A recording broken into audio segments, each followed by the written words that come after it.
बांग्लादेश में दुर्गा पूजा से ठीक कुछ दिन पहले दुर्गा आइडल्स को तोड़ा जाता है, वैंडलाइज किया जाता है। तो एक दो बंदर होंगे जो आके हमारे पूजाओं को और देवी देवताओं को का मूर्ति वैंडलाइज करें। अगर हम अलग अलग कम्युनिटीज की बात करें, specifically Hindu and Muslim, because वहीं पे बहुत ज़्यादा आक्रोश देखने के लिए मिलता है, how do we justify this that उनका कल्चर क्या कहता है या उनका मजहब क्या कहता है और हिंदू रिलीजन क्या कहता है इस पे?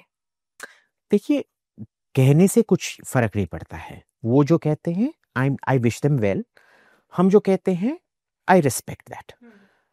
क्वेश्चन ये है कि भाई जब आप बोलते हो कि हमारे प्रोसेशन आपके रास्ते से ना जाए, भाई रास्ते तो ये पब्लिक रास्ते हैं, आप कैसे बोल सकते हैं?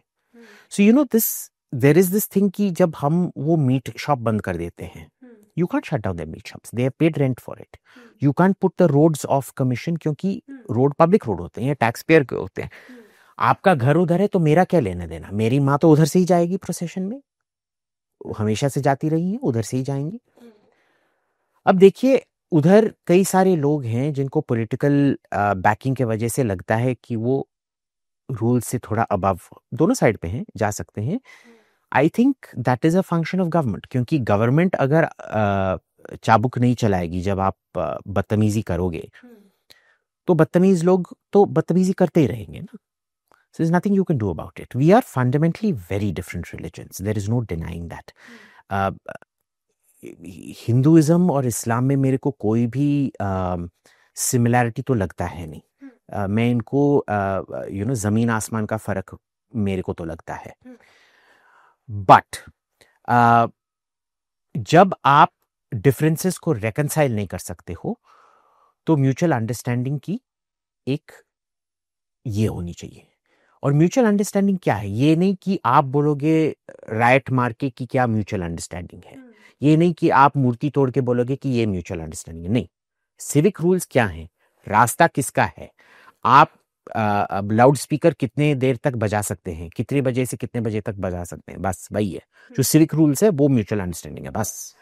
But it's not about even in India. अगर किसी भी हिंदू देवी देवता का अपमान इंडिया में हो या बांग्लादेश में हो, आपने मूर्तियां तोड़ने की बात की, रिसेंट अभी 2-3 दिन पहले की भी न्यूज़ है और ये न्यूज़ मुझे लगता है एक हफ्ते से ट्रेंड कर रही है।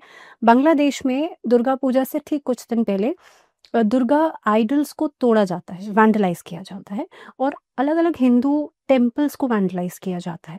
सो उस धर्म के लोग या उस मजहब के लोग तो लगातार, it's not even in the boundaries, आप इंडिया, पाकिस्तान या बांग्लादेश तक सीमित नहीं। अगर हिंदू देवी देवताओं को अपमानित इंडिया में किया जाए या बांग्लादेश में किया जाए, how does it make a difference? It does not, which is why मैं हमेशा बोलता हूँ कि हमारे एमईए को जब भी कोई हमारी एक मूर्ति, हमारी कोई भी धर्म की अगर एक मूर्ति तोड़ी जाए या हमारी कोई भी मंदिर को वैंडलाइज किया जाए, उसको जोर शोर से रेज करना चाहिए उस गवर्नमेंट के साथ। जैसे बांग्लादेश में जैसे ही होगा, आई हैव नो डाउट कि हमारी एमईए रेज करेगी ये बांग्लादेशी फॉरेन मिनिस्ट्री के साथ।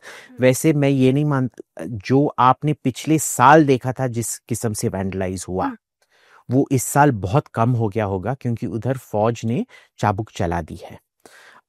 और जो जमाते इस्लामी और बांग्लादेश नेशनल पार्टी जो सबसे ज्यादा ये मूर्ति तोड़ना करते हैं, उन पे काफी सारा फौज का नजरिया है, तो वो इस बार काफी कम होगा। मैं आई थिंक क्या होता है कि जब फौज देखता है ना, कई ऐसे बंदर होते हैं जिनको